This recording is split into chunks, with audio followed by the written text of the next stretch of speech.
दिसंबर का महीना चल रहा है, जनवरी आने वाली है, 2025 साल की शुरुआत।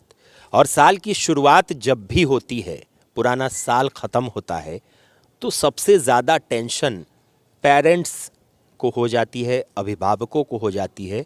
वो इसीलिए हो जाती है क्योंकि बच्चों के शिक्षा से जुड़े हुए कई ऐसे सवाल होते हैं जिनमें वो उलझ के रह जाते हैं। बच्चों का एडमिशन करवाना है, कब करवाएं? बच्चों को प्रिपरेटरी स्कूल्स की तैयारी करवानी है, कैसे करवाएं? अच्छे स्कूल को कैसे चुनें? तो ऐसे कई गंभीर और इम्पॉर्टेंट सवाल हैं जिनके जवाब आप ढूंढते रहते हैं। और उन सवालों के जवाब को लेकर आज हम आपके सामने मौजूद हैं मुजफ्फरपुर के जाने माने प्रतिष्ठित वरदान प्रेप पब्लिक स्कूल के डायरेक्टर्स की टीम के साथ। और हमारे साथ वरदान प्रेप पब्लिक स्कूल के चारों डायरेक्टर यहाँ पर मौजूद हैं। आप देख सकते हैं कि हमारे साथ जो चारों डायरेक्टर हैं, प्रमोद सर हैं, अविनाश सर हैं, रत्नेश सर हैं और सिद्धार्थ सर हैं। 4 डायरेक्टर्स जो कि मुजफ्फरपुर में एक कीर्तिमान इन्होंने स्थापित किया है। प्रिपरेटरी एग्जामिनेशंस में हर साल आप सुनते होंगे कि वरदान प्रेप पब्लिक स्कूल के इतने बच्चे सैनिक स्कूल में गए, इतने बच्चे आरके मिशन में गए, इतने बच्चे आचार्य कुलम में गए, बीएचयू में गए। तो हर जगह इनके बच्चे जाते हैं। किस तरह से, कैसी तैयारी और क्या व्यवस्था होनी चाहिए, ये सारे सवाल के जवाब जो कि हम इन्हीं से लेंगे। तो शुरू करते हैं। नमस्कार, स्वागत है आपका बिहार लाइव नाउ में। मैं मुकेश चौरसिया। तो सबसे पहला सवाल जो आपका होता है कि बच्चों को किस उम्र में, रत्नेश सर से सीधे पूछेंगे कि बच्चों की शिक्षा जब शुरू करनी हो तो किस उम्र में उनकी शिक्षा शुरू होनी चाहिए, कब उनको स्कूल में एडमिशन करवाना चाहिए, दाखिला कब करवाना चाहिए? एक्चुअली अभी हमारे यहाँ कल्चर एक डेवलप हो गया है प्ले स्कूल में एडमिशन करने का, बच्चों को प्ले स्कूल में भेजने का। वो तो काफ़ी अर्ली एज में ही पेरेंट्स भेज देते हैं स्कूल में। मगर यदि कोई प्रिपरेशन के लिए किसी प्रिपरेटरी स्कूल में जाना है बच्चों को, तो उसके लिए 4 साल के बाद बच्चों को उस तरह के स्कूल में दाखिला करवा देनी चाहिए, ताकि बच्चों को उस तरीके से उसका तैयारी करवाया जा सके। टीचर के पास काफ़ी समय होता है एक अच्छे प्लानिंग के लिए, और बच्चे उस रास्ते को पकड़ लेते हैं जहां उनके गार्जियन, जिनके अभिभावक चाहते हैं कि बच्चे वहां पे जाएं। अच्छा, तो एक सवाल उठता है, अभी देखा है, मेरा भी बेटा है, जैसे स्कूल जाने के नाम पर रोने लगता है। छोटा है, अभी 3 साढ़े 3 साल 4 साल होने वाला है, तो वो स्कूल के नाम से रोने लगता है। तो ये ऐसी समस्याएं तो बहुत सारे गार्जियंस के साथ होती होंगी। बिल्कुल बिल्कुल होते हैं सर। तो ऐसे ही समस्याओं को फेस करते हुए पेरेंट्स जो है, एक नया कॉन्सेप्ट अभी डेवलप हुआ है मार्केट में, वो प्ले स्कूल का हुआ है। तो बच्चों को यदि प्ले स्कूल में एडमिशन करवा देते हैं 2.5 साल के आसपास एज में, तो बच्चे कम से कम स्कूल से अवेयर हो जाते हैं, वो स्कूल के फोबिया से वो बाहर निकल जाते हैं, वो फ्रेंडली हो जाते हैं। और उनको जब उनकी तैयारी शुरू होती है, जब वो क्लास 1 में चले जाते हैं, जब कुछ सीखने के समय आते हैं, तो बच्चे अच्छे से वो स्कूल जाते हैं। फिर रोना धोना और ये परेशान करने वाली बात समझ जो है वो दूर हो जाती है। मतलब घर से 3-4 घंटे दूर रहने का उनको वक्त मिल जाता है, आदत पड़ जाती है। जी बिल्कुल बिल्कुल सर। बच्चे हैबिचुएट हो जाते हैं स्कूल से आना, अपने पेरेंट्स को कुछ देर छोड़ना और उस पढ़ाई के माहौल में अपने आप को ढाल लेना, वो बच्चों को उस तरह से कर लेता है, ताकि बाद में वो रोना धोना या पढ़ाई से दूर भागना, ये सब छूट जाता है बच्चों को। अपने पेरेंट्स से कुछ दूरी बनाने के लिए वो तैयार हो जाते हैं। एक्चुअली होते क्या है, बच्चे जब छोटे होते हैं तो पेरेंट्स को छोड़ना नहीं चाहते हैं, या पेरेंट्स भी बच्चों को नहीं छोड़ना चाहते हैं। लेकिन ये प्ले स्कूल का जो कॉन्सेप्ट आया है, तो बच्चे थोड़ा उस माहौल में रह जाते हैं। कुछ समय के लिए पेरेंट्स को छोड़ भी दे रहे हैं, ताकि वहाँ पे जो है प्ले का कॉन्सेप्ट होता है। तो 2.5 साल के बाद बच्चे को आप प्ले में डाल सकते हैं, और प्रिपरेटरी में डालना है तो उसको 4 साल या 5 साल के आसपास में उसको प्रिपरेटरी स्कूल में एडमिशन कर सकते हैं। तो आजकल बहुत ज़्यादा ये भी देखा जाता है कि बच्चे स्कूल जाने में रोते थे। मेरा भी बेटा जैसे वो स्कूल जाने के नाम पर रोता है, तो उससे होता क्या है कि बच्चों को अपने पेरेंट्स से अलग रहने की एक आदत जो कि 3-4 घंटे की वो प्ले स्कूल में हो जाती, ये जो कल्चर आया तो वो बच्चों के लिए आगे के लिए ठीक हो जाता है, इसीलिए प्ले स्कूल में लोग भरोसा भी कर रहे हैं, अपने बच्चों को भेजते भी हैं। देखिए एक क्वेश्चन है, उससे आप लोग अनभिज्ञ होंगे और अच्छे अच्छे लोगों को नहीं पता होता है। बहुत स्कूल्स में आप देखते होंगे, जैसे हम अभी वरदान के डायरेक्टर्स की टीम के साथ बैठे हुए हैं। अगर वरदान की बात करें तो वरदान प्रेप पब्लिक स्कूल इस स्कूल का नाम है, और कितने स्कूल्स जो होते हैं वो पब्लिक स्कूल होते हैं। एक जब भी हम स्कूल को चुने तो इसका ध्यान तो रखना होगा कि भाई ये प्रेप पब्लिक स्कूल और पब्लिक स्कूल क्या है। तो प्रमोद सर, ये जो एक बड़ा सवाल है कि प्रेप पब्लिक स्कूल और पब्लिक स्कूल, इसमें क्या अंतर है? जैसा कि सर हम लोग जानते हैं कि ये प्रेप का जो कॉन्सेप्ट आया है ये कुछ सालों पहले आया है, उसके पहले पब्लिक का ही कॉन्सेप्ट था। अभी भी बहुत सारे पेरेंट्स प्रेप और पब्लिक को लेकर अवेयर नहीं हैं। एक्चुअली पब्लिक का मतलब हो गया कि एक ऐसा विद्यालय जिसमें एक सर्टेन सिलेबस हो, एक बच्चा का डिजाइन सिलेबस होता है ना, कि अगर क्लास 1 में कितना मैथ पढ़ना है, एक मैथ पढ़ना है, एक इंग्लिश पढ़ना है, लिटरेचर पढ़ना है, SST पढ़ना है, एक मतलब हर क्लास का एक डिजाइन सिलेबस होता है। लेकिन प्रिपरेटरी चूँकि एक ऐसा विद्यालय होता है, एक प्रिपरेटरी एक ऐसा संस्था होता है जिसमें बच्चों को पढ़ाकर और उनको लक्ष्य को प्राप्त कराना होता है। तो उसमें क्या होता है कि प्रिपरेटरी में बच्चों को हम लोग अधिक से अधिक पढ़ाते हैं। यानी अगर बच्चा कोई एक साल में अगर 2 मैथ पढ़ सकता है, 3 मैथ पढ़ सकता है तो हम लोग 3 मैथ पढ़ाएंगे। अगर 4 पढ़ सकता है तो 4 पढ़ाएंगे। यानी जितना पढ़ सकता है उतना पढ़ाएंगे। ऐसा नहीं कि ज़बरदस्ती उस पर थोप देना है, ये भी नहीं है, ज़बरदस्ती थोपना भी नहीं है। बच्चा कंफर्टेबल होके जितना अच्छा से सीख सकता है उतना हम लोग सिखाने पर ध्यान देते हैं। तो एक प्रेप यूनिट जो होता है वह बिल्कुल एक पब्लिक से लगभग थोड़ा हटके होता है, और पब्लिक भी हम लोग इसलिए लगाए हुए हैं चूँकि एक CBSE का जो नॉर्म्स हो उसको भी हम लोग फॉलो करना है कि भैया आपको मैथ भी पढ़ाना है, इंग्लिश भी पढ़ाना है, SST भी पढ़ाना है, फलाने हर तरीके से पढ़ाना है। लेकिन हम लोग अगर मैथ पढ़ा रहे हैं तो उसमें जितना पढ़ेगा उतना पढ़ाएंगे। इंग्लिश अगर बच्चा हमारा मान लीजिए कि 1 में पढ़ रहा है, अगर 1 का इंग्लिश अगर कंप्लीट कर लिया, अगर बच्चा 2 का पढ़ सकता है, तो जैसे घर पे एज ए गार्जियन आप लोग भी देखे होंगे, आप लोग भी करते होंगे कि अगर बच्चा आपका इंग्लिश का पढ़ लिया, अगर इंग्लिश का एक ग्रामर कंप्लीट हो गया तो आप बोलते हैं सर हम दूसरा ग्रामर मार्केट से ला देंगे क्या? चूँकि हो सकता है कि आपके बच्चे एक प्रेप यूनिट में नहीं पढ़ते होंगे, तो इस तरह की व्यवस्था आप अपने घर पे कोचिंग पे करते हैं। सेम व्यवस्था हम लोग अपने एक प्रेप यूनिट में करते हैं। हम लोग ऐसा करते हैं कि जो बच्चे अगर पढ़ सकते हैं तो उसको एक्स्ट्रा पढ़ाते हैं। और आपको बताते हुए मुझे बड़ी खुशी हो रही है कि अपना एक वरदान एक ऐसा संस्था है जो 10 तक है, प्ले से 10 तक हम लोग पढ़ाते हैं बच्चों को। तो हमारे यहाँ 1 से लेकर 10 तक, इनफैक्ट UKG में भी, जो सभी शायद स्कूलों में जो सिलेबस नहीं होता उससे सिलेबस थोड़ा सा हट के हमारे UKG में भी है। लेकिन 10th में भी, अब 10th में क्या प्रेप हो सकता है? 10th तो बिल्कुल एकेडमिक हो गया, उसमें सभी सब्जेक्ट को पढ़ाना है। लेकिन हम लोग उसमें एक थोड़ा सा क्या करते हैं, अभी जैसे कि आप बहुत सारे पेरेंट्स को देख रहे होंगे कि 8th में, 9th में, 10th में कोटा भेज देते हैं अपने बच्चों को। क्यों भेजते हैं? उनका एक माइंडसेट है कि हमको बच्चे को IIT कराना है, नीट कराना है, तो बच्चे को एक्स्ट्रा पढ़ाना है। चूँकि अब कंपटीशन का दौर आ गया है, तो उसमें क्या होता है कि हम लोग बच्चे को यानी जितना पढ़ा सकते हैं, RS पढ़ाते हैं, RD शर्मा पढ़ाते हैं, NCERT पढ़ाते हैं, IIT पढ़ाते हैं। यानी बच्चा हमारा जितना अधिक से अधिक पढ़ ले, सिलेबस को कंप्लीट करते हुए। ऐसा नहीं कि सिलेबस का कहीं हम लोग को ध्यान में नहीं है, सिलेबस को कंप्लीट कराते हुए हम लोग जितना बच्चों को अधिक से अधिक पढ़ा सकते हैं। चूँकि हमारे बच्चे मतलब यहाँ से इस बार भी हमारा जो 10th में रिजल्ट आया है, बहुत सारे बच्चे हमारे पॉलिटेक्निक में चले गए हैं। हमारे यहाँ से पढ़े, कहीं कोचिंग नहीं किया, फॉर्म भरे, उनका सिलेक्शन हो गया। तो इस तरह की बात, एक प्रेप यूनिट यही होता है। प्रेप और एकेडमिक यानी पब्लिक स्कूल जो होता है ये बिल्कुल थोड़ा हटके है। एक मैं शुरू से आपके चैनल के माध्यम से बताता हूँ, वरदान अगर आपको लगता है अच्छा है तो आप वरदान में आए, नहीं तो कहीं ना कहीं एक प्रिपरेटरी यूनिट में जाए, क्योंकि बच्चा आपका अधिक से अधिक सीखे।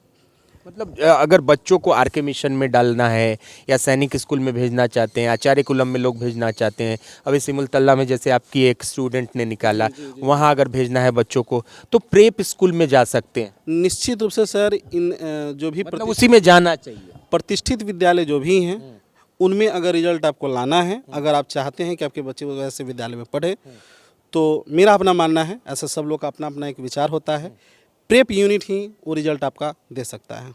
अच्छा, इसके बाद एक सवाल इसी से जुड़ा हुआ और आता है कि चलिए हमें प्रिपरेटरी स्कूल्स में बच्चों का एडमिशन करवाना है, तो किस उम्र में, किस कक्षा में बच्चा रहे, किस क्लास में रहे कि उसको प्रेप के लिए हम तैयारी करवाने लगें? आपके जैसे कि वरदान में आप तैयारी करवाते हैं, सैनिक स्कूल का करवाते हैं, बीएचयू करवाते हैं, बहुत सारे कॉम्पिटिटिव एग्जामिनेशन का करवाते हैं, तो किस स्टैंडर्ड में बच्चा रहे कि आपके पास आ जाए, आप मतलब एक श्योर में रहे? एक बहुत अच्छा प्रश्न आपने किया। एज ए पेरेंट्स ये बहुत सारे पेरेंट्स की जानने की इच्छा होती है। देखिए सर, एज ए शिक्षक ये मेरा मानना है, एज ए टीचर हम ऐसा मानते हैं कि जो बच्चे हमारे यहाँ अगर 1 में आ जाते हैं, क्योंकि हम इस विद्यालय के डायरेक्टर भी हैं और टीचर भी हैं, तो हम सभी चीज़ों को देखते हैं, मैनेजमेंट को भी देखते हैं और टीचिंग को भी देखते हैं। तो मुझे जैसा समझ में आता है कि अगर बच्चे हमारे यहाँ 1 में आ जाए तो उनकी संभावना बहुत अधिक हो जाती है। अगर 1 में किसी कारण से नहीं भी आते हैं तो 3 में तो निश्चित रूप से आ ही जाना चाहिए। 3 से प्रिपरेटरी काफ़ी हद तक हम लोग बहुत हद तक शुरू कर देते हैं, है ना। हमारा ही एक ऐसा विद्यालय है, वरदान ही एक ऐसा विद्यालय है जो मतलब 3 से ही प्रिपरेटरी पे फोकस करता है। बात समझ रहे हैं? 3 से ही हम लोग फोकस करते हैं। तो जो बच्चे हमारे 1 में आ जाए या 3 में आ जाए या 2 में आ जाए, उनकी संभावना बहुत अधिक होती है रिजल्ट की। देखिए सर, रिजल्ट आना ना आना एक अलग चीज़ है, लेकिन बच्चे में क्वालिटी की 100% गारंटी होती है। बच्चे में क्वालिटी हम लोग भरते हैं रियली में। अगर 12 आर के मिशन में रिजल्ट है तो संभव नहीं है कि 12 सारे बच्चे हमारे ही स्कूल से हो। एक रिजल्ट हमारे यहाँ से आ जाता है, 2 रिजल्ट आ जाता है, लेकिन हमारे यहाँ से अगर 10 बच्चे तैयारी किए हैं तो 9 बच्चा हमारा ख़राब नहीं है। उस 9 बच्चे के जब पेरेंट्स चेक करते हैं अपने बच्चे को, चूँकि बड़ी खुशी होती है, हमारे यहाँ बहुत अधिक शिक्षक के बच्चे पढ़ते हैं, जो गवर्नमेंट टीचर हैं, प्राइवेट टीचर हैं, सभी के बच्चे हमारे यहाँ पढ़ते हैं। तो लोग चेक करते हैं अपने बच्चे को, या बहुत अच्छे अच्छे पेरेंट्स के बच्चे हमारे यहाँ पढ़ते हैं, तो उनके पास क्षमता है चेक करने का, चेक करते हैं। तो बड़ी खुशी होती है कि हमारा बच्चा कहीं रिजल्ट लाया नहीं लाया, लेकिन हाँ, जो आर के मिशन में नहीं आता वो सैनिक स्कूल में आ जाता है, सैनिक स्कूल में नहीं आता है आचार कॉलम में आ जाता है, आचार कॉलम में नहीं आता है सिमुलतला में आ जाता है। मतलब कहीं ना कहीं बच्चा हमारा रिजल्ट लाता है। तो उसमें अगर 3 में आ जाए बच्चा तो ज़्यादा संभावना है। ऐसे 4-5 में आता है तो हम लोग भरसक प्रयास करते हैं और बच्चे पे मेहनत करते हैं, गार्जियन का सपोर्ट मिलता है तो रिजल्ट आता है, उसमें भी बहुत अच्छा रिजल्ट आता है। ऐसा नहीं है कि 3 में आया तो रिजल्ट आया और 4-5 में आया तो रिजल्ट नहीं आया, ऐसी बात मतलब 3 में आने में संभावनाएं ज़्यादा हो जाती है। बिल्कुल बिल्कुल सर, संभावना अधिक हो जाती है। परसेंटेज जो रिजल्ट का है वो अधिक हो जाता है। जी जी जी जी बिल्कुल। उसको हम लोग अपने अनुसार से तैयार करते हैं बच्चों को, क्योंकि समय काफ़ी मिल जाता है हम लोग को। एक प्रिपरेटरी स्कूल का क्या कॉन्सेप्ट होता है, बच्चों में क्या डालना चाहता है, वो हम लोग को जो बच्चे समय से आ जाते हैं तो हम लोग अच्छे से काम कर पाते हैं। बिल्कुल। तो देखिए, एक सवाल अविनाश सर आपसे हम करेंगे कि स्टूडेंट्स तो कई तरह के हैं, कोई प्रतिभावान है, कोई सामान्य है, कोई वीक होता है बच्चा, कोई कमज़ोर है, तो उन सबको किस तरीके से आप लोग बाइफरकेट करके अलग अलग करते हैं, या किस हिसाब से उन पर मेहनत करनी पड़ती है, उनको कैसे है? देखिए, हमारे यहाँ जो भी एडमिशन होता है सभी पेरेंट्स जानते हैं, right from the first day हम लोग टेस्ट लेते हैं और टेस्ट के अनुसार से उन सभी चीज़ों को, आज भी हमारे यहाँ सैनिक का लगभग 4 बैच चल रहा है। हम चाहें तो उस 4 बैच को 2 बैच में भी रखकर उसको हम पढ़ा सकते हैं और जो रिजल्ट आना है रिजल्ट ला सकते हैं। लेकिन हम लोग उसको 4 भागों में इसलिए बांटते हैं क्योंकि बच्चा अपने जो टैलेंट है उसी के अनुसार से आगे बढ़ेगा। हम लोग जोर लगाएंगे तो चांस जो है ज़्यादा रहेगा उसको आगे बढ़ने का। तो जो बच्चा जिस लेवल का है उसको उसी लेवल से उठाना है, तो उसके लिए उस लेवल का बैच बनाना पड़ेगा। 4 बैच जैसे A B C D है, तो हम लोग उसको टेस्ट ले लिए, टेस्ट लेने के बाद A में डाल दिए, B में डाल दिए, C में डाल दिए, D में डाल दिए। अब जो है उस तरह का ग्रुप हो गया, अब उसको उस तरह से वहाँ से उठाना है, वहाँ से उठाना है, धीरे धीरे फिर प्रेशर उस पर देना है। जैसे पहले 10 kg वजन उठाने की उसमें कैपेसिटी है, फिर 15 करना है, फिर 20 करना है। अगर जो 20 करने वाला है उसको हम 5 kg वाले के साथ अगर मिक्स कर लेंगे तो ना 20 कर पाएगा ना 5 कर पाएगा। तो सबसे प्रायोरिटी लेवल पर हम लोग जब भी बैच बांटते हैं, जैसे अभी हमारे यहाँ जनवरी में अगले साल के लिए जितने भी बैच हैं, आर के मिशन हो, सैनिक स्कूल हो, सब का बैच बनने जा रहा है। तो वैसे समय हम क्या करेंगे, मेरे स्कूल में जो ही बच्चे पढ़ रहे हैं पहले तो उनका टेस्ट हम लेंगे और उसके अनुसार हम लोग उनको बैच में बांट लेंगे और फिर हम लोग अगले साल के लिए उसका हम लोग तैयारी शुरू करेंगे। जी। क्या अगर एक अभी आपने कहा कि स्कूल में डालते हैं, तो पेरेंट्स से आप लोग क्या योगदान चाहते हैं? अभी आप लोगों को हमने बताया कि टीचर से या डायरेक्टर से, स्कूल से आप लोग क्या चाहते हैं, लेकिन स्कूल क्या चाहती है, ये भी एक बड़ा सवाल है कि ये स्कूल, और ये सवाल जो है वो हम चारों डायरेक्टर से लेंगे, क्योंकि हो सकता है कि सबके मन में कुछ ना कुछ। तो क्या कहेंगे कि पेरेंट्स से क्या आप लोग एक्सपेक्ट करते हैं? सर, एक बच्चा जो होता है उसके विकास में उसके माता पिता, जैसा कि लोग कहता है कि सबसे पहला परिवार ही उसका विद्यालय होता है। माँ उसकी शिक्षिका होती हैं, पिताजी उसके शिक्षक होते हैं, है है ना। तो एक माता पिता का सहयोग, परिवार का सहयोग और विद्यालय का सहयोग, समाज का सहयोग, सब लोग का सहयोग होता है तब एक बच्चा विकास करता है, एक अच्छा रास्ता पे जाता है। अगर कहीं से किसी प्रकार की मिसहैपनिंग होती है तो दिक्कत होता है। अगर माता पिता बहुत अच्छे हैं, घर का कल्चर बहुत अच्छा है, अगर विद्यालय गलत चुना गया, विद्यालय का माहौल अच्छा नहीं है तो बच्चा गड़बड़ा जाएगा। विद्यालय बहुत अच्छा है, टीचर बहुत अच्छे हैं, घर का माहौल अच्छा नहीं है तो वहाँ पे बच्चे गड़बड़ा जाते हैं। बच्चा अगर कहीं खेलने जाता है, वहाँ पे समाज में अगर अच्छे बच्चे नहीं हैं, जो कि गलत अगर माहौल है तो बच्चे वहाँ पे गड़बड़ा जाते हैं। तो मेरा ये मानना है कि एक माता पिता के रूप में एक बच्चे में बहुत महत्वपूर्ण योगदान है। जैसे एज ए टीचर आपने हमको अपना बच्चा दिया पढ़ाने के लिए, तो हम एफर्ट लगा रहे हैं, लेकिन एक साइड से अगर एफर्ट लगेगा तो बच्चे अच्छे नहीं करेंगे। एज ए पेरेंट्स आपको क्या करना चाहिए, ये मेरा विचार है। एज ए पेरेंट्स मतलब हाईली ये एम्बिशियस तो नहीं होना चाहिए बच्चों को लेकर हमारा बच्चा मतलब बहुत एक बार में बहुत आगे कर जाए, बहुत बूम कर जाए, ऐसा कुछ नहीं होता है। चमत्कार कहीं कुछ नहीं होता है, बिल्कुल मेहनत करना पड़ता मेहनत तो करना पड़ता है। और एज ए पेरेंट्स आपको अपनी इस विद्यालय में बच्चे के रिगार्डिंग जाकर कम से कम वीकली, हम लोग तो मतलब वीकली मिलने के लिए तैयार हैं। अगर कोई डेली मिले तो डेली मिलेंगे हमने अपने पेरेंट्स से। आपके पास अगर समय नहीं है तो वीकली कम से कम एक बार मिलिए, बच्चों के संबंध में बात कीजिए, बच्चों की कॉपी चेक कीजिए, किसी प्रकार की अगर कमी आ रही है एक पॉजिटिव में मैनेजमेंट से, टीचर से बात कीजिए। अगर आपके साइड से कुछ कमी आ रही है तो आप अपने खुद उसको रियलाइज करके अब बच्चे पर काम कीजिए। और टीचर से ज़रूर मिलिए। एक जो पेरेंट्स टीचर मीट जो होता है, जो क्वार्टरली होता है, ये क्वार्टरली नहीं, मेरे हिसाब से वीकली मतलब 2 वीक्स पे, 3 वीक्स पे होना ही चाहिए। यानी जब आपको लगे, आवश्यकता समझ में आए, तो हमारे यहाँ तो पेरेंट्स का स्वागत है। आप जब चाहें तब आ सकते हैं। हम तो यहाँ तक कहते हैं कि अगर समय नहीं है तो कम से कम फ़ोन पे आप हमसे 2 मिनट बात कर लीजिए, हम लोग उस पर भी फोकस करेंगे।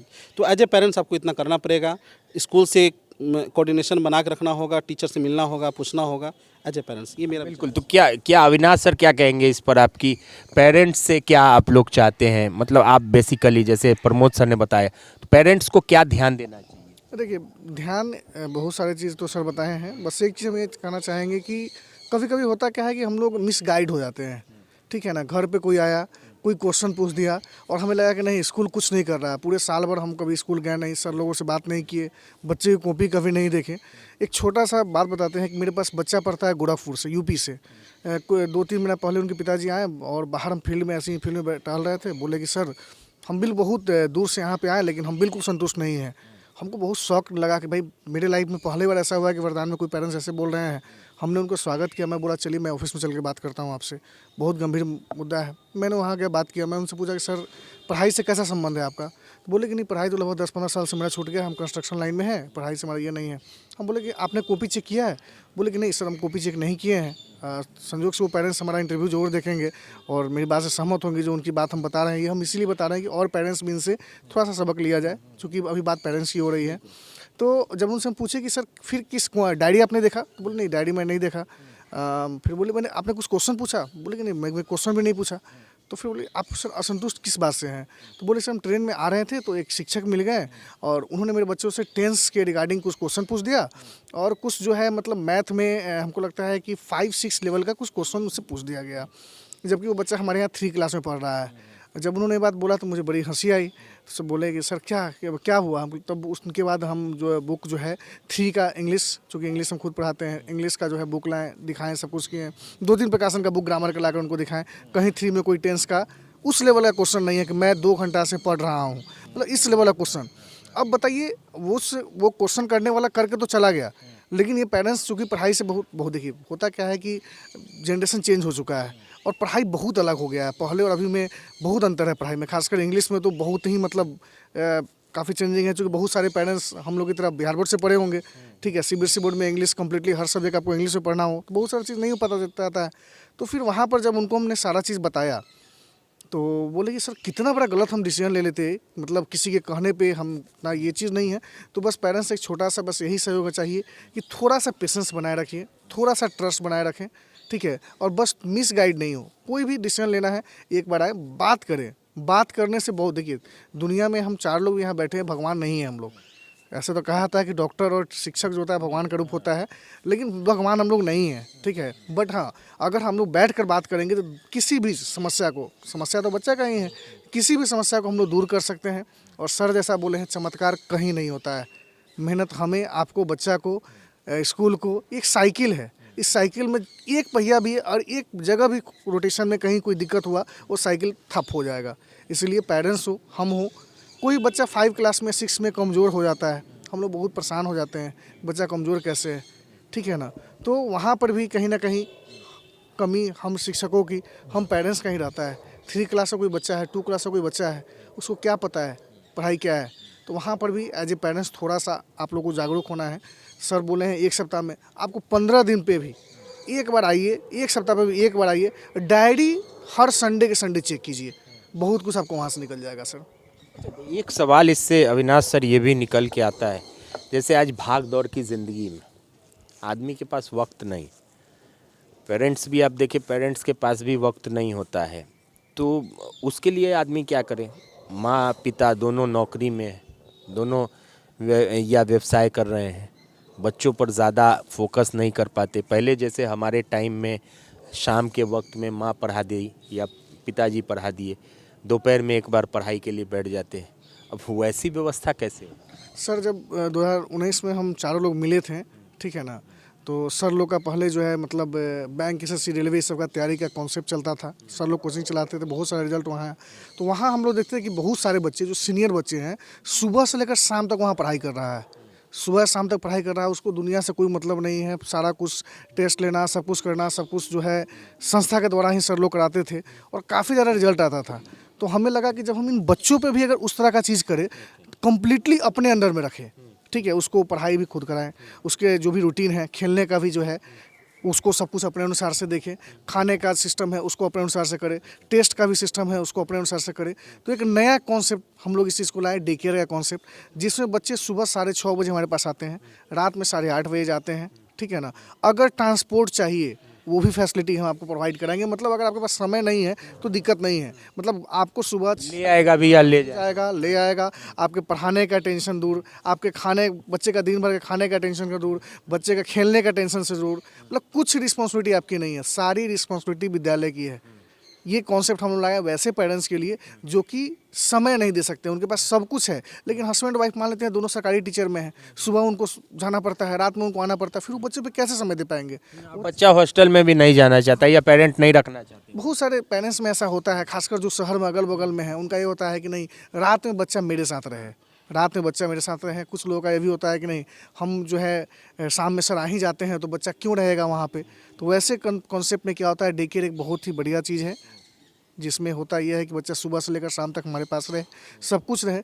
लेकिन फिर भी यहाँ पे एक चीज़ बोलेंगे कि अगर बच्चे आपके यहाँ डे केयर में भी पढ़ रहा है, फिर भी संडे के संडे एक दिन आपको छुट्टी मिल रहा है, उस दिन फिर से डायरी चेक कीजिए, कॉपी उसकी चेक कीजिए, फेयर चेक कीजिए उसका, ठीक है ना। आपको डायरी से बहुत कुछ समझ में आ जाएगा कि क्या मेरा बच्चा पढ़ रहा है, फेयर से बहुत कुछ समझ में आ जाएगा बच्चा आपका क्या कर रहा है। उसमें से 1-2 क्वेश्चन क्रॉस चेक कर लीजिए।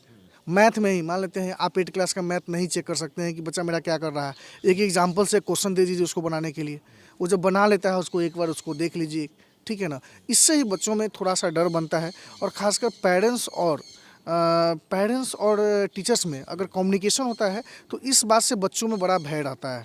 हम लोग भी पढ़े हैं, हम लोग में भी ऐसा होता था, जब पिताजी जब स्कूल आते थे तो मन में डर लगा रहता था कि सर कुछ कह ना दे, ठीक है। तो कम्युनिकेशन गैप नहीं होना चाहिए, कमी हो सकता है, इसमें कहीं से कोई इशू नहीं है। हम लोग बैठ के उन सभी चीज़ों पे हम लोग बात करेंगे। बच्चों की कमज़ोरियों पर बात हो सकती है और ये हमेशा मतलब प्रॉपर गाइडलाइंस मिलता रहे, मॉनिटरिंग होती रहे। बिल्कुल हाँ, टीचर के बीच में। हाँ बिल्कुल, ये जब तक हम बच्चों का मॉनिटरिंग पेरेंट्स के थ्रू और टीचर्स के बीच जब तक नहीं करेंगे तब तक बच्चे का एक संपूर्ण विकास की ओर नहीं देख सकते हैं। क्योंकि बच्चे का विकास उसी समय संभव है जब हमारे शिक्षक की बात और पेरेंट्स उस बात को गौर करें, है ना, तब जाकर बच्चे का जो है सही विकास होता है।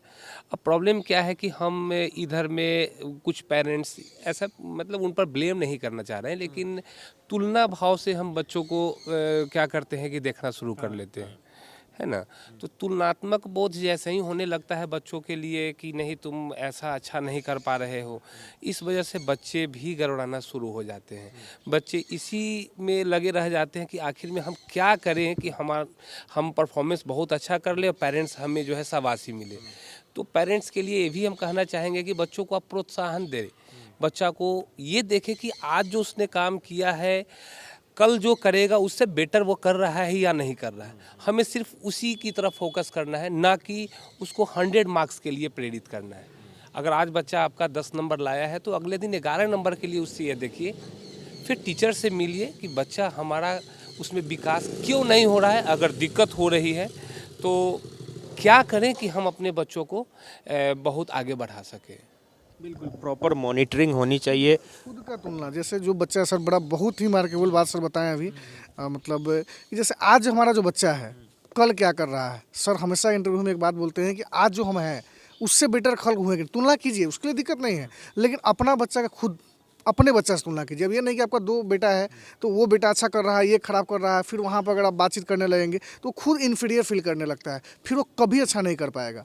जो एक तेज़ है ठीक है उसको तो तेज़ बढ़ते रहना, जो कमज़ोर है आज अगर 1 पेज किया है कल 1.5 पेज कर रहा है कि नहीं, परसों 2 पेज कर रहा है कि नहीं कर रहा है, ठीक है ना। इस पे जो है सर का बहुत बड़ा क्या है सर कि अपने यहाँ जो है ना हम लोग बच्चों में क्यूरियसिटी लाने के प्रयास करते हैं। हम बच्चों में यह चीज़ जगाते हैं कि आखिर में ये जो तुम पढ़ने जा रहे हो वह क्या है। इसमें हमारे यहाँ के बच्चों में खास करके ये तो है, हम बच्चों में यह बताते हैं कि यह जो चैप्टर है तुम्हारे लिए वो कितना महत्वपूर्ण तुम्हारे लिए बनता है। बच्चा उसके प्रति जागरूक होता है और पूछता है, और जिस कारण से हमारे यहाँ बच्चे जो आप रिजल्ट देख रहे हैं आने वाले समय में भी रिजल्ट देखेंगे।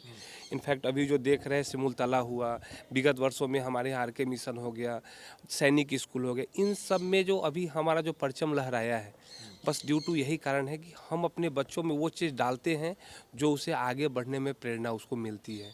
और आने वाला समय हमारा जो 2025 जिस समय बच्चे हमारे 10th का रिजल्ट जो लाएंगे, हमें लगता है कि शहर को एक नया आयाम मिलेगा देखने को कि वरदान प्रे पब्लिक स्कूल वाकई में बहुत अच्छी काम कर रही है पूरे शहर के लिए। प्रिपरेटरी के साथ साथ जो है, जो बहुत सारे पेरेंट्स का ये होता है कि 6 में प्रिपरेटरी समाप्त हो गया, अब क्या करें। तो वही सर बोले कि एक नया हम एक देने वाले हैं ऑप्शन लोगों के पास में कि 7th से भी 7th 8th 9th 10th भी जितना प्रिपरेटरी जरूरी है उतना ही वो भी जरूरी है। अगर उसको हम अच्छे से प्रिपरेटरी टाइप के, हमारे यहाँ 7th 8th 9th 10th में पढ़ाई जो होता है वो प्रिपरेटरी टाइप का होता है। जैसे है तो एकेडमिक, चूँकि 10th देना है तो उसको तो संस्कृत पढ़ाना पड़ेगा हमको जो है, लेकिन ठीक है संस्कृत हम पढ़ाएंगे उसको, लेकिन मैथ पढ़ाएंगे तो 4-5 मैथ पढ़ाएंगे, ग्रामर पढ़ाएंगे 4-5 ग्रामर पढ़ाएंगे उसको, फिजिक्स पढ़ाएंगे 2-3 पब्लिकेशन का जो है उसको पढ़ाएंगे, केमिस्ट्री पढ़ाएंगे, बायोलॉजी के अलग से टीचर उसको रखेंगे। कि मतलब 8th 9th 10th में बच्चा बायोलॉजी भी हमारा पढ़ कर जाए। कल के डेट में कोई बच्चा नीट के लिए जाना चाहता है, एक बार डायरेक्ट 11th में कहीं गया, उसको बायोलॉजी का भी पता नहीं है, फिर वो क्या करेगा। तो हम ये 7th 8th 9th 10th में भी ये कहना चाहते हैं कि उसमें भी हम लोग प्रिपरेटरी टाइप के ही पढ़ाते हैं, हाई एकेडमी मतलब IIT हो या मेडिकल एंट्रेंस में उसको परेशानी नहीं। बिल्कुल। पिछले बार भी हमारे विद्यालय से 10th में लगभग 3-4 बच्चे जो है 90+ लाए हैं। बहुत कम बच्चे थे, लगभग 10-12 बच्चे थे। इस बार हमारे यहाँ लगभग 95% जो है, पिछले बार भी हमारे यहाँ से बच्चे रिजल्ट लाए हैं। उससे पिछले साल भी 94 या 93% लाए हैं।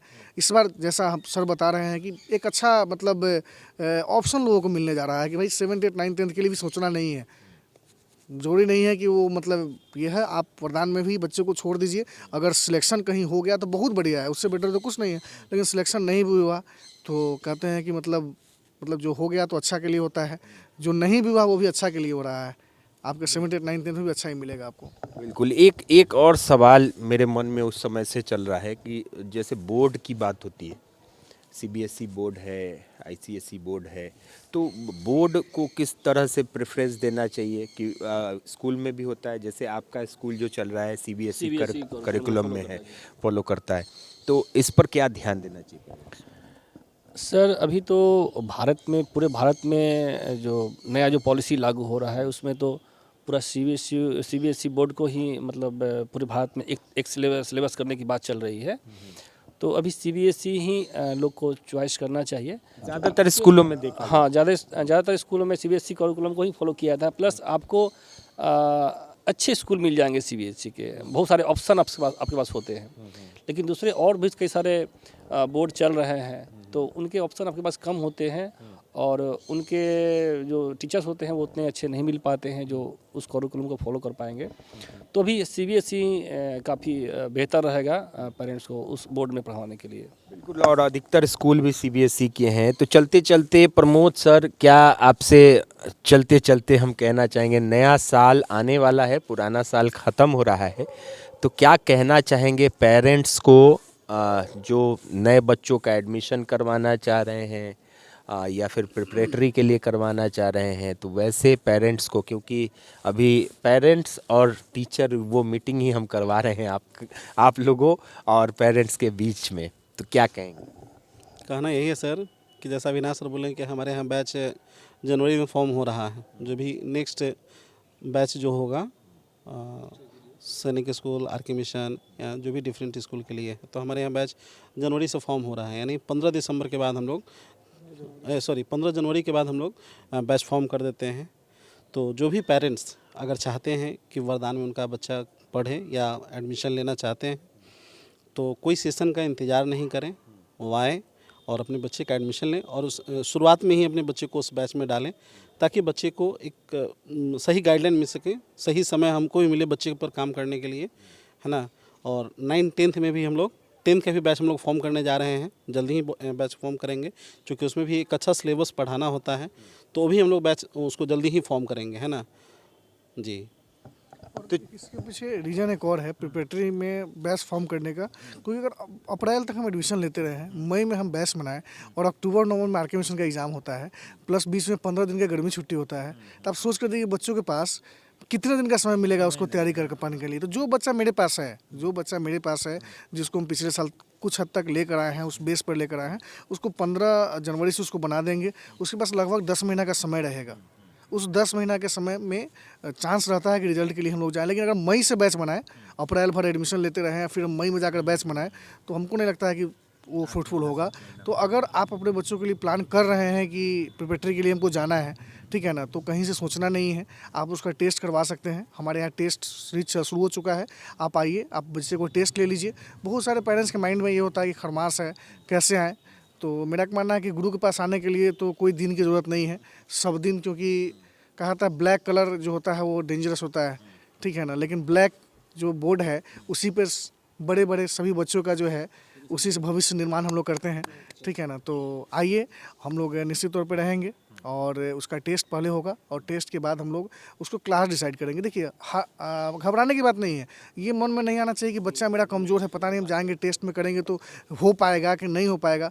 अगर अभी आप आते हैं तो मेरे पास 2-3 महीना का समय है उसको रिपेयर करने के लिए, कहीं कुछ कमी है। देखिए सब बच्चा का हर सब्जेक्ट कमज़ोर नहीं होता है, हम टेस्ट लेंगे, हो सकता है उसका मैथ अच्छा हो सकता है उसका इंग्लिश अच्छा हो, बस सिर्फ हिंदी कमज़ोर है ना, उसके लिए हम एक्स्ट्रा क्लासेस करेंगे। मेरे यहाँ एक और फैसिलिटी है सर कि हॉस्टल में जितने बच्चे पढ़ते हैं, डे केयर में जितने बच्चे पढ़ते हैं, उसके लिए जो भी एक्स्ट्रा क्लासेज हो, अगर उसको 3 सब्जेक्ट की एक्स्ट्रा क्लास की जरूरत पड़ेगी, वरदान उसको प्रोवाइड करेगी। पेरेंट्स को 1 रुपया जो है उसके लिए अलग से पे करने की जरूरत नहीं है, वो मेरी रिस्पॉन्सिबिलिटी है। हॉस्टल के बच्चा 24 आवर मेरी रिस्पॉन्सिबिलिटी है, डे केयर का बच्चा जो 12-13 घंटा जो है वो मेरी रिस्पॉन्सिबिलिटी है। तो अगर बच्चा इंग्लिश में कमज़ोर है तो उसके लिए पेरेंट्स को चिंता नहीं होना है। बच्चा सिर्फ बताएगा कि सर इंग्लिश में समस्या हो रहा है, पेरेंट्स को समझ में आता है तो वो बताएंगे कि सर हमें समस्या हो रहा है, हम उसके लिए ट्यूशन की व्यवस्था करेंगे। जो भी 20 का जो 2 घंटा का समय होता है, 3 से 5 का जो प्लेग्राउंड का सेशन होता है, हम उसको 1-2 महीना के लिए, पूरा नहीं, पूरे साल भर के लिए पढ़ाई खेल नहीं उसको रोकेंगे, 1-2 महीने के लिए क्लासेस उसके लिए अरेंज कराएंगे, स्पेशल ट्यूशन के लिए अरेंज कराएंगे, ठीक है। इसके लिए पेरेंट्स को भी कहीं से बर्डन नहीं है, क्योंकि वो बच्चा कम्प्लीटली हमारी रिस्पॉन्सिबिलिटी है। तो जो भी पेरेंट्स प्लान कर रहे हैं कि हमको आर के मिशन के लिए जाना है, ठीक है, आर के मिशन ही क्यों, अगर आप 3 क्लास में ही प्लान कर रहे हैं, 4 क्लास में ही प्लान कर रहे हैं, तो अगर बच्चा हमारे पास आ गया, अभी हम टेस्ट लेंगे, बच्चा मान लेते किसी कारण बच्चा कमज़ोर है, तो मेरे पास समय है काम करने के लिए। अगर आप अप्रैल में आते हैं, टेस्ट लिए, बच्चा उस क्लास में चला गया, फिर अप्रैल से फ्लो में काम होता है, ठीक है ना। तो आई थिंक द बेस्ट जो टाइम होता है वो अभी है कि आप अभी से लेकर जो है जनवरी तक जो है आप उसका एडमिशन करा ले, टेस्ट वेस्ट करा ले। 15 जनवरी के बाद ही उसको शिफ्ट करें, टेस्ट वेस्ट करके सब कुछ जो है उसका अरेंज करके, और उसके बाद जो है 15 जनवरी के बाद में उसको शिफ्ट कर दें। मतलब 15 जनवरी को मेरे यहाँ सैनिक और आर के मिशन ये दोनों का बैच तो 100%, एक बैच तो निश्चित, चूँकि मेरे पास उतने बच्चे हैं कि पहला बैच तो हम लोग फॉर्म कर लेंगे, ठीक है। दूसरा बैच फिर बनेगा, फरवरी में बनेगा, फिर तीसरा बैच हम लोग अप्रैल के समय बनाते हैं, क्योंकि उस समय जो एडमिशन नए बच्चे होते हैं तो उनकी भी रिस्पॉन्सिबिलिटी है। जब आए गुरु के पास तो जब आ गए, 2 लोग के पास इंसान जब आता है तो बहुत भरोसा करता है। आप डॉक्टर के पास जाते हैं, आपको पता नहीं है कि क्या है, तो बहुत परेशान रहते हैं। वैसे ही जब कोई भी पेरेंट्स स्कूल को जब चेंज करते हैं तो निश्चित तौर पर उस स्कूल से बहुत परेशान रहते हैं, इसीलिए दूसरे स्कूल में जाते हैं। तो उस परेशानी के समय अगर सही समय पर अगर वो आते हैं, ठीक है ना, कोई पेशेंट ही है अगर सही समय पर डॉक्टर के पास नहीं जाए तो शायद डॉक्टर बहुत टैलेंटेड होकर भी उसके लिए कुछ नहीं कर सकता है। तो अगर सही समय पर आता है, आई थिंक बेस्ट समय जनवरी है जब आप अपने बच्चों को वरदान में डालेंगे, ठीक है ना। हम प्रॉमिस करते हैं कि रिजल्ट की गारंटी तो नहीं, लेकिन हाँ बच्चा आपका बोनीफाइड हो जाएगा। रिजल्ट और ये दोनों में अंतर यही होना है। कुछ लोग पूछते हैं कि रिजल्ट सिर्फ एक प्रमाण पत्र है, बाद बाकी जो बच्चा पूरे साल भर में सीखा है। अभी आर.के. मिशन एक ए बैच है जो जूनियर आर.के. मिशन, जो मेरा इस बार सीनियर होगा, उसमें हमने अभी ग्रामर का 2 बुक खरीदवाया था, वो बुक ख़त्म हो गया। मैं तीसरा भी जो है बुक जो है उसमें शुरू कराया है। बहुत सारे पेरेंट्स होंगे जो कि जान रहे हो कि 20 सेशन में हमने किताब खरीदवाया है, जो अभी 2-3 महीना जो हम उसको पढ़ाएंगे, ये तो उसको एक्स्ट्रा मिल गया ना। प्रिपरेटरी का सर यही फ़ायदा है कि कोई लिमिटेड मतलब नहीं है, कॉन्सेप्ट नहीं है कि ये है इसको करा दें, नहीं, जो जैसा है। कोई क्लास ऐसा भी होगा जहाँ हमने 3 बुक करे हो लेकिन हम 2 ही बुक ही पढ़ा पाए हों, क्योंकि हम तो चाहते हैं कि बैच उस प्रकार से चले, लेकिन बच्चा उस प्रकार से नहीं कर पा रहा है, ठीक है ना। 2 साल कम्प्लीटली कोरोना के कारण जो है बच्चा कम्प्लीटली पढ़ाई से दूर रहा है, वो भी हम लोगों के साथ एक समस्या आ रहा है, ठीक है। हम तो चाह रहे हैं, पेरेंट्स तो चाह रहे हैं, लेकिन 2-2.5 साल उस समय जो पढ़ाई जो कम्प्लीटली डिस्टर्ब हुआ है, उससे भी हम लोगों को काफ़ी दिक्कत हो रहा है। आज तक हम लोग परेशान हैं, खासकर जो जूनियर क्लासेस के जो बच्चे हैं, उसको प्रोनाउंसिएशन में और मतलब कोई वर्ड को जो बोलता है, क्योंकि वो जो सब चीज़ जो है वो 1-2 में पढ़ाया जाता है। मान लो जो बच्चा 1-2 नहीं पढ़ा, आप समझिएगा 2020-21 में जो 1-2 नहीं पढ़ा, 22 में डायरेक्ट मेरे ही स्कूल में 3 में आ गया होगा। सोचिए 3 में आया तो हम लोग 3 को उसको पढ़ा कर आगे बढ़ा रहे हैं ना। जो उसको वर्ड को पढ़ाना है, जो उसको राइटिंग पे जो वो काम करना है, जो जनरली 1-2 क्लास में जो किया जाता है, ठीक है। तो समस्या तो हो रही है। तो एज ए पेरेंट्स थोड़ा सा कोऑपरेट, जैसे पहले भी हम लोग बात किए हैं कि थोड़ा कोऑपरेट करना है, ठीक है ना। 1 कदम आप बढ़ाइए, अगला 99 कदम हमारी तरफ से रहेगा। इसमें कहीं से ये नहीं है कि हम लोग आपसे पीछे हटने वाले हैं, ठीक है ना। और हम लोग काम करेंगे तो निश्चित तौर पर सफलता मिलेगी।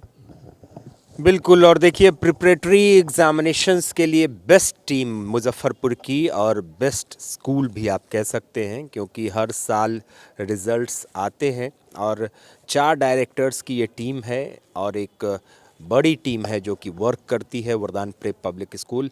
जो भी डाउट्स थे, बहुत सारे क्वेश्चंस जो कि हर गार्जियन के, हर पेरेंट्स के अंदर होता है, उस सवाल के जवाब हमने लिए हैं और कोशिश की है कि आपके डाउट्स क्लियर हों। और भी अगर डाउट्स हो तो आप इनके नंबर पर संपर्क कर सकते हैं। मुजफ्फरपुर के यादव नगर भगवानपुर में ये स्कूल स्थित है। यहाँ आकर आप पूछ भी सकते हैं, कांटेक्ट भी कर सकते हैं। प्रिपरेटरी स्कूल्स के लिए या फिर नॉर्मल स्कूल्स के लिए भी यहाँ 10th तक, प्ले से 10th तक की शिक्षा दी जाती है। और हॉस्टल भी है, डे केयर फैसिलिटीज़ भी यहाँ पर है। तो आप यहाँ आकर और सलाह भी ले सकते हैं अपने बच्चों के भविष्य के लिए, क्योंकि कहा जाता है कि जब भी हम अपने बच्चों को के एजुकेशन की बात करते हैं, उनके शिक्षा की बात करते हैं, तो वो हमारे फ्यूचर प्लानिंग की सबसे गाढ़ी और सबसे मेहनत वाली, सबसे इम्पॉर्टेंट चीज़ होती है, क्योंकि हम अपने बच्चों के, हम अपने फ्यूचर की बात करते हैं। तो अपने फ्यूचर को अच्छा बनाने के लिए तो कुछ सोचना, समझना और बहुत सारी चीज़ों को देखना पड़ता है। तो आज हमने बात की है, आगे भी ये सिलसिला जो एजुकेशन से रिलेटेड है वो हम करते रहेंगे और आपको बताते रहेंगे कि क्या सावधानियां बरतें, क्या देखें कि आपके बच्चे आगे जाकर सक्सेसफुल हों। तो बने रहें बिहार लाइव नाउ के साथ। तब तक हमारे सहयोगी सुमन राज के साथ मुझे मुकेश चौरसिया को दीजिए इजाज़त। नमस्कार। 2 लोग के पास इंसान जब आता है तो बहुत भरोसा करता है। आप डॉक्टर के पास जाते हैं, आपको पता नहीं है कि क्या है, तो बहुत परेशान रहते हैं। वैसे ही जब कोई भी पेरेंट्स स्कूल को जब चेंज करते हैं तो निश्चित तौर पर उस स्कूल से बहुत परेशान रहते हैं, इसीलिए दूसरे स्कूल में जाते हैं। तो उस परेशानी के समय अगर सही समय पर अगर वो आते हैं, ठीक है ना, कोई पेशेंट ही है अगर सही समय पर डॉक्टर के पास नहीं जाए तो शायद डॉक्टर बहुत टैलेंटेड होकर भी उसके लिए कुछ नहीं कर सकता है।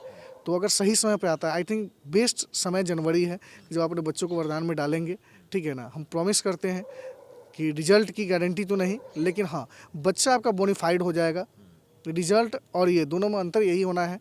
कुछ लोग पूछते हैं कि रिजल्ट सिर्फ एक प्रमाण पत्र है, बाद बाकी जो बच्चा पूरे साल भर में सीखा है, अभी आर.के. मिशन एक ए बैच है, जो जूनियर आर.के. मिशन, जो मेरा इस बार सीनियर होगा, उसमें हमने अभी ग्रामर का 2 बुक खरीदवाया था, वो बुक ख़त्म हो गया। मैं तीसरा भी जो है बुक जो है उसमें शुरू कराया है। बहुत सारे पेरेंट्स होंगे जो कि जान रहे हो कि 20 सेशन में हमने किताब खरीदवाया है, जो अभी 2-3 महीना जो हम उसको पढ़ाएंगे, ये तो उसको एक्स्ट्रा मिल गया ना। प्रिपरेटरी का सर यही फ़ायदा है कि कोई लिमिटेड मतलब नहीं है, कॉन्सेप्ट नहीं है कि ये है इसको करा दे, नहीं, जो जैसा है। कोई क्लास ऐसा भी होगा जहाँ हमने 3 बुक करे हो, लेकिन हम 2 ही बुक ही पढ़ा पाए हों, क्योंकि हम तो चाहते हैं कि बैच उस प्रकार से चले, लेकिन बच्चा उस प्रकार से नहीं कर पा रहा है, ठीक है ना। 2 साल कम्प्लीटली कोरोना के कारण जो है बच्चा कम्प्लीटली पढ़ाई से दूर रहा है, वो भी हम लोगों के साथ एक समस्या आ रहा है, ठीक है। हम तो चाह रहे हैं, पेरेंट्स तो चाह रहे हैं, लेकिन 2-2.5 साल उस समय जो पढ़ाई जो कम्प्लीटली डिस्टर्ब हुआ है, उससे भी हम लोगों को काफ़ी दिक्कत हो रहा है। आज तक हम लोग परेशान हैं, खासकर जो जूनियर क्लासेस के जो बच्चे हैं, उसको प्रोनाउंसिएशन में और मतलब कोई वर्ड को जो बोलता है, क्योंकि वो जो सब चीज़ जो है वो 1-2 में पढ़ाया जाता है। मान लो जो बच्चा 1-2 नहीं पढ़ा, आप समझिएगा 2020-21 में जो 1-2 नहीं पढ़ा, 22 में डायरेक्ट मेरे ही स्कूल में 3 में आ गया होगा। सोचिए 3 में आया तो हम लोग 3 को उसको पढ़ा कर आगे बढ़ा रहे हैं ना। जो उसको वर्ड को पढ़ाना है, जो उसको राइटिंग पे जो वो काम करना है, जो जनरली 1-2 क्लास में जो किया जाता है, ठीक है।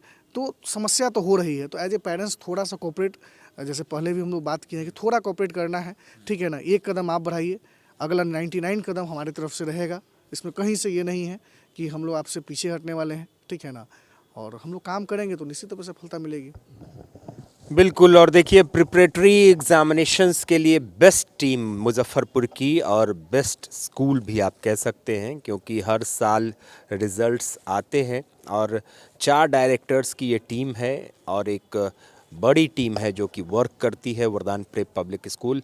जो भी डाउट्स थे, बहुत सारे क्वेश्चंस जो कि हर गार्जियन के, हर पेरेंट्स के अंदर होता है, उस सवाल के जवाब हमने लिए हैं और कोशिश की है कि आपके डाउट्स क्लियर हों।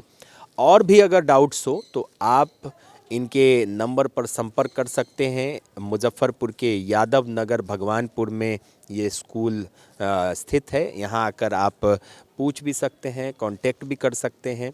प्रिपरेटरी स्कूल्स के लिए या फिर नॉर्मल स्कूल्स के लिए भी यहाँ 10th तक, प्ले से 10th तक की शिक्षा दी जाती है। और हॉस्टल भी है, डे केयर फैसिलिटीज़ भी यहाँ पर है। तो आप यहाँ आकर और सलाह भी ले सकते हैं अपने बच्चों के भविष्य के लिए, क्योंकि कहा जाता है कि जब भी हम अपने बच्चों को के एजुकेशन की बात करते हैं, उनके शिक्षा की बात करते हैं, तो वो हमारे फ्यूचर प्लानिंग की सबसे गाढ़ी और सबसे मेहनत वाली, सबसे इम्पॉर्टेंट चीज़ होती है, क्योंकि हम अपने बच्चों के, हम अपने फ्यूचर के फ्यूचर की बात करते हैं। तो अपने फ्यूचर के फ्यूचर को अच्छा बनाने के लिए तो कुछ सोचना, समझना और बहुत सारी चीज़ों को देखना पड़ता है। तो आज हमने बात की है, आगे भी ये सिलसिला जो एजुकेशन से रिलेटेड है वो हम करते रहेंगे और आपको बताते रहेंगे कि क्या सावधानियां बरतें, क्या देखें कि आपके बच्चे आगे जाकर सक्सेसफुल हों। तो बने रहें बिहार लाइव नाउ के साथ। तब तक हमारे सहयोगी सुमन राज के साथ मुझे मुकेश चौरसिया को दीजिए इजाजत। नमस्कार। दिल्ली हैंडलूम मुजफ्फरपुर में पर्दे, bedsheet, sofa cover, pillow cover, कालीन और घर के सभी साज सज्जा के हैंडलूम आइटम का एक भरोसेमंद नाम है दिल्ली हैंडलूम, जो सालों से आपके लिए हैंडलूम्स आइटम लेकर आ रहा है। यहाँ सैकड़ों डिजाइन में बेडशीट, पर्दों के साथ विंटर कलेक्शन के सभी आइटम उपलब्ध हैं। यहाँ आप शॉल, रजाई, थर्मोवियर, स्वेटर इत्यादि की होलसेल और रिटेल खरीदारी कर सकते हैं। दिल्ली हैंडलूम, भरोसा और विश्वास का दूसरा नाम। सरैयागंज टावर चौक, लिबर्टी शोरूम के बगल में, मुजफ्फरपुर। अपने सपनों के आशिया को दे एक नई पहचान माँ भवानी डेकोर प्राइवेट लिमिटेड के साथ, जो है ऑथराइज्ड डिस्ट्रीब्यूटर ऑफ कजारिया। देश की मिट्टी से बनी टाइल से देश को बनाते हैं। और जहां मिलती है सभी प्रकार के Indian and imported granite, marble, sanitary एवं कोटा स्टोन का अनोखा एवं आकर्षक संग्रह। माँ भवानी डेकोर प्राइवेट लिमिटेड मतलब a complete floor solutions. New 0 mile Dadar road, Muzaffarpur. Call 9934753111।